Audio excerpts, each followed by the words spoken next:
Hello math lovers. Most people get this wrong. Let's see why. Mistake 1. Solving left to right.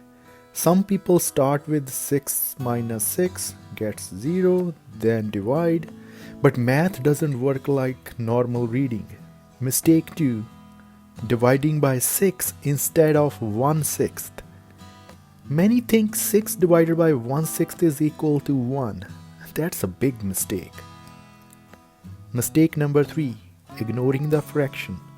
Some people simplify 1/6 to 1, which completely changes the problem. Mistake number 4. Guessing too fast. They assume that the answer must be positive, but guessing never beats math. Now let's look at the correct solution.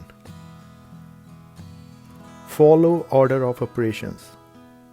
Division comes first. 6 divided by 1/6 equal to 36. Look, dividing by a fraction flips it. This is a classic trap. Now substitute it back. 6 minus 36 plus 7. That equals negative 23. The correct answer is minus 23. Did you get it right?